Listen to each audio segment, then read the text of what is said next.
que eu sei que o que está acontecendo comigo é algo da vida ou eu já estou doente da minha mente, das minhas emoções? Porque uma coisa é a tristeza, outra é a depressão.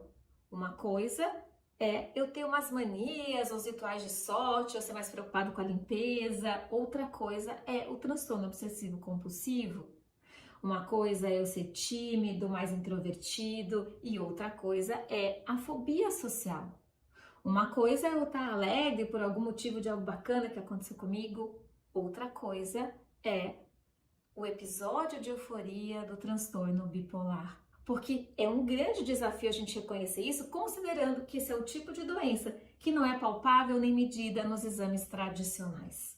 Para você que não me conhece ainda, que está chegando agora no meu canal, eu sou a doutora Armanda Rufino, médica psiquiatra há 25 anos, facilitadora na abordagem sistêmica, e nesse vídeo eu vou te contar sobre as 5 características da doença psiquiátrica, sobre os 5 maiores preconceitos em relação a ela e os 5 principais conceitos que vão fazer com que você compreenda como nós, da área da saúde mental, médicos, psicólogos, conseguimos diagnosticar e diferenciar uma coisa da outra, o que é da vida, o que é da doença, e como é que você também pode, no seu contexto, no contexto de amigos, de familiares, reconhecer esse tipo de sofrimento e procurar ajuda especializada e receber os recursos necessários para sair dessa situação e recuperar a sua saúde e a sua qualidade de vida. Vamos mergulhar?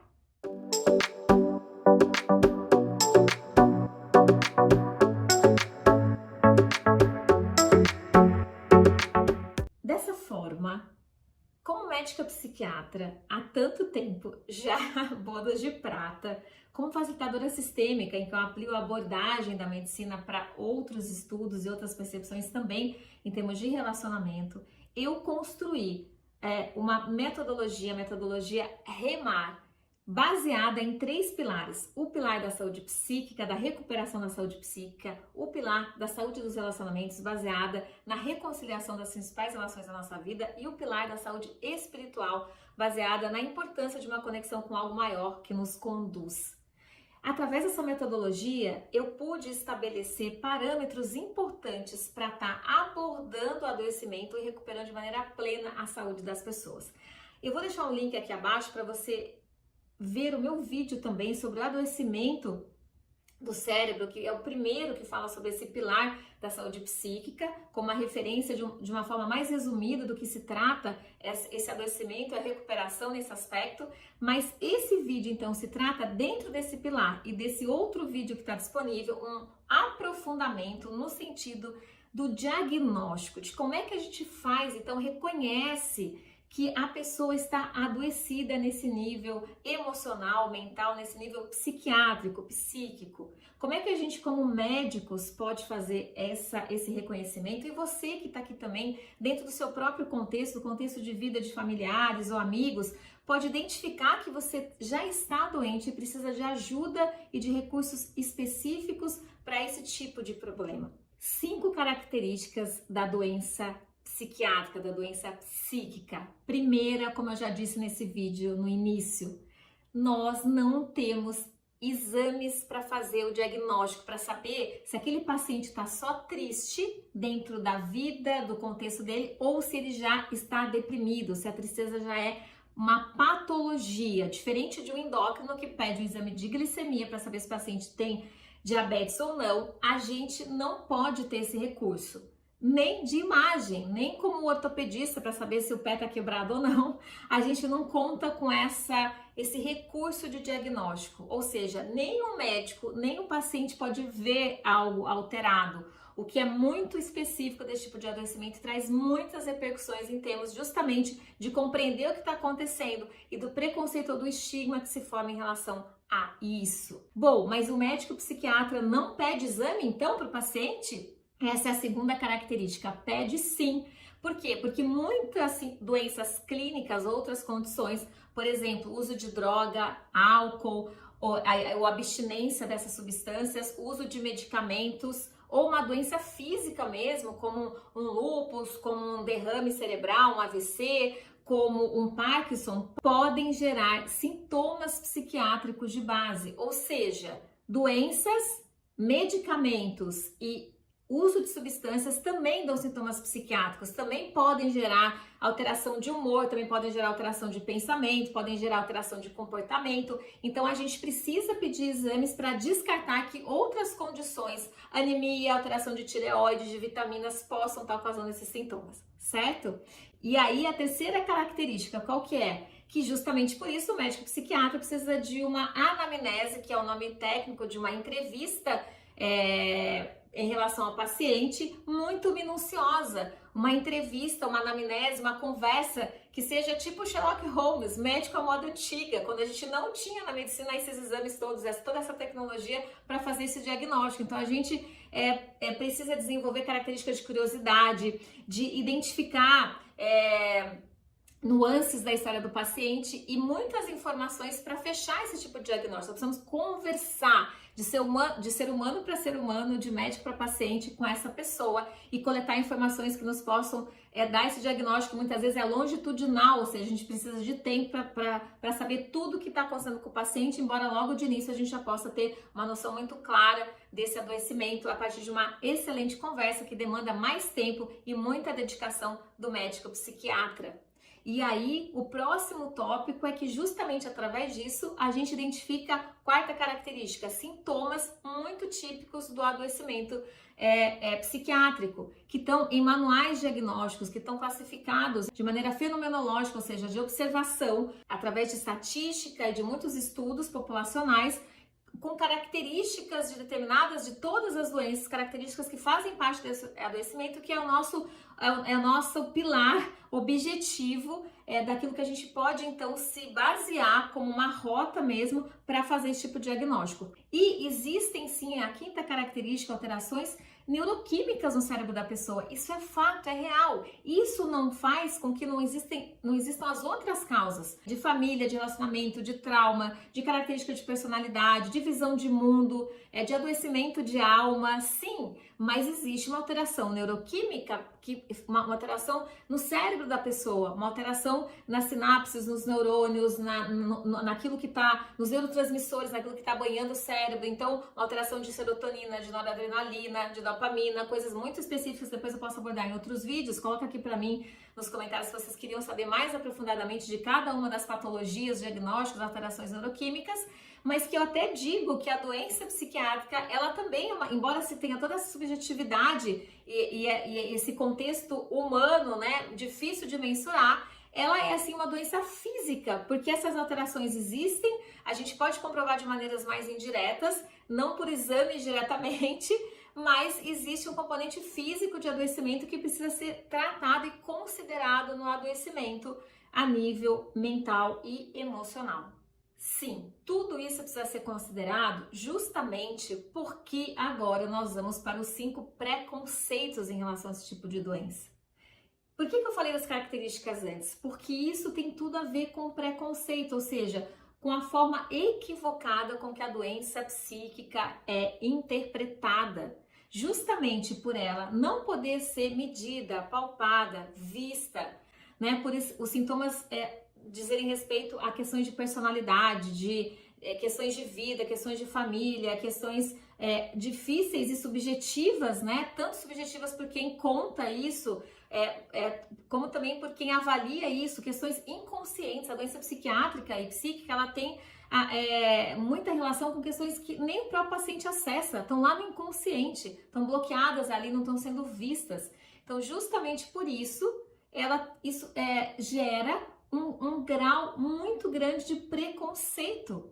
Por quê? O que é o preconceito? É a gente não ter o conceito, é a gente julgar, é a gente equivocadamente interpretar o que está acontecendo. E aí, quais são então os principais estigmas da doença psiquiátrica? O que as pessoas geralmente acham ou dizem quando existe um adoecimento com esse tipo de características, como eu falei antes? O que as pessoas alegam, o que as pessoas avaliam que está acontecendo? Gente, eu até consegui compilar isso de modo a ficar os 5 Fs, tá? Para ficar mais claro para vocês e mais didático. Olha só, as pessoas acreditam que então tudo isso que está acontecendo com elas mesmas ou com os outros se trata de fraqueza. Então a pessoa é fraca, Por isso que ela tá tendo essa tristeza, por isso que ela não tá conseguindo se reerguer, fazer o que precisa ser feito. É por isso que ela tá desse jeito. Ou então as pessoas acham que é uma questão de uma falha de caráter. Ah, não, isso é porque ela não tem os valores necessários, isso é porque ela não teve a criação, a educação que eu tive, o que era necessário para ela. Então, uma falha de caráter. Isso é muito comum da gente ouvir. Ou então, uma falta de fé, é a fé. Não, se a pessoa rezar mais, se a pessoa tiver conexão com Deus, ela não adoece nesse nível. Gente, eu não tô aqui dizendo que a gente não tenha que ter também fé e espiritualidade para lidar com isso. Sim, que a gente não tenha que fortalecer nossos valores, né? Que a gente não tenha que ter uma força a mais para dar conta da doença. Mas no momento que a pessoa está adoecida, que existe toda essa alteração física, química, que existem os sintomas, não se trata mais como nas outras doenças, como no diabetes, como num câncer, como numa doença autoimune, da pessoa usar somente isso de recurso. A gente precisa entender que existe outros recursos que precisam ser usados. Para além disso que eu citei para vocês, quais são os outros itens, então? É muito comum que as pessoas digam, ah, isso é frescura, a pessoa tá com frescura, tá com mimimi, isso é coisa de, sabe, isso é coisa que, é realmente algo de uma falta do que fazer. Um quinto. Então, é isso. Uma falta do que fazer. Já a pessoa já emenda dizendo isso. Ah, se ela tivesse uma pia de louça para lavar, se ela tivesse realmente o que fazer, ela não teria tempo para ter depressão. Ela não teria tempo para ter essas manias, para gastar tanto tempo com isso. Isso realmente é falta do que fazer. Isso também é muito comum. E aí, avalie se você já se interpretou assim, porque às vezes não são só os outros que julgam a gente, não. A gente se julga também. Se você já julgou o outro dessa forma, ou se você é julgado dessa maneira, pelos imensos preconceitos que existem nesse tipo de doença. E o que gera muito sofrimento, aí além do sofrimento que a pessoa tem, ela ainda precisa ouvir isso, viver isso, e aí se intensifica demais tudo aquilo que já está acontecendo de tão difícil para essa pessoa que está vivendo essa situação. Para que a gente possa sair do preconceito e que a gente possa ir para o conceito, conhecer realmente do que se trata essa doença, nós vamos falar dos 5 conceitos, dos 5 pontos que caracterizam a doença psíquica, a doença psiquiátrica, a doença mental, a doença emocional. Eu junto tudo isso porque são termos que se referem à mesma patologia. O primeiro ponto é o seguinte: a pessoa fica muito diferente do que ela normalmente é. A pessoa não é assim, ela está assim, ela está triste de uma maneira que ela nunca foi. Existe uma diferença entre como a pessoa está, o jeito dela habitual, a forma como ela lida com o mundo, os conceitos, as ideias, os pensamentos, os sentimentos e aquilo que ela está vivendo nesse momento. Então, o segundo conceito em relação à doença psíquica é que ela gera uma quebra de funcionamento, ou seja, a gente vê que existe uma alteração de funcionamento daquela pessoa. Ela para de funcionar em alguma área, ela começa a faltar no trabalho, coisa que ela não fazia antes, ela começa a ficar irritada e sem paciência nas relações, coisa que não acontecia antes, ela começa a não render como ela rendia, ela começa a ter esquecimentos, a não ter concentração na mente como ela antes tinha, ou seja, uma quebra de funcionamento. Ela começa a ir mal na escola, ela começa a não render tanto no trabalho, a faltar no trabalho, ela quebra o seu funcionamento geral, ela não faz mais as atividades cotidianas como ela fazia, ela não consegue mais ir na academia ou fazer a sua rotina como ela fazia antes. A gente percebe a gente percebe nas pessoas e o médico identifica isso, de que existe uma quebra de um funcionamento de base, que antes era muito mais produtivo e que agora começa a ter lacunas até realmente a pessoa romper e não conseguir dar conta mais do que ela antes dava de maneira muito tranquila. Então esse é o segundo ponto. O terceiro ponto diz respeito a uma piora progressiva. Isso mesmo. Quando a gente está falando de tristeza, isso vai melhorando aos poucos. Por exemplo, um luto, uma pessoa que você ama que morreu, um pai, um avô, uma mãe, enfim, um amigo. Quando você passa por essa situação, você fica triste, mas aos poucos você vai retomando a sua vida, você vai voltando para o seu habitual. No caso do adoecimento psiquiátrico, psíquico, a gente percebe que existe uma piora progressiva. Isso vai piorando com o tempo. Para as coisas da vida, o contexto da vida, o tempo é um remédio. Ele vai fazendo as coisas melhorarem. A gente vai lidando da melhor maneira, a gente vai ganhando outro tipo de recurso, a gente vai fazendo de uma forma que a gente vai se recuperando. Na doença psiquiátrica, não. A gente piora progressivamente, a pessoa vai piorando progressivamente numa escala em que a intensidade é cada vez maior dos sintomas. Então, esse é um critério importante de ser avaliado. O quarto tópico diz respeito a uma percepção do adoecimento no nível mental e emocional que se reflete no corpo. É muito comum, dentro desse adoecimento, a gente perceber que tem alterações na parte do apetite da pessoa, na parte do sono e da sexualidade, que são parâmetros físicos do adoecimento psíquico. Então, a pessoa pode estar dormindo demais ou de menos em relação ao seu habitual. Ela pode estar, então, com insônia ou com hipersonia. Ela pode estar comendo muito, é muito comum na ansiedade, no situação de ansiedade, a pessoa sentir que ela está comendo por um mecanismo de compensar isso, de estar se sentindo aliviada naquele momento. Então ela começa a comer demais e ganha peso, ou ela pode estar comendo de menos, ela perde apetite. Em algumas depressões mais graves, a pessoa para de comer, reduz muito o peso, isso é foco de atenção pra gente também. E aí a sexualidade. Na maioria das doenças psiquiátricas existe uma redução da libido e um comprometimento da parte sexual, como na depressão, na ansiedade. Porém, no episódio maníaco do transtorno bipolar, a pessoa fica hipersexualizada. Em relação ao seu basal, ela tem uma necessidade de ter relações sexuais muito maior do que antes. Então, esses parâmetros são importantes serem avaliados. E aí, o último item é justamente, em termos de conceitos, a gente reconhecer que tudo isso que a gente falou aqui faz parte desse adoecimento, de um adoecimento a nível psíquico, e que isso é mensurado através dos nossos manuais diagnósticos, porque são classificações internacionais. O mundo inteiro usa esses diagnósticos como uma padronização para que a gente possa, então, através dos sintomas todos descritos de cada doença, aí é uma série bem grande, que daí não dá para eu fazer essa cobertura nesse vídeo, mas para vocês saberem que existe todo um roteiro que a gente segue para realmente conseguir diferenciar o que é algo que é da vida, que é de um contexto essencial, e o que já virou adoecimento. A gente tem esses manuais, e como médicos, essa é a nossa, médicos psiquiatras, essa é a nossa referência para que a gente possa estar fazendo esse diagnóstico e realmente identificando a doença. Nós estamos então chegando ao final do nosso vídeo. Eu tenho certeza que agora você tem uma noção muito mais aprofundada desse tipo de adoecimento, de patologia.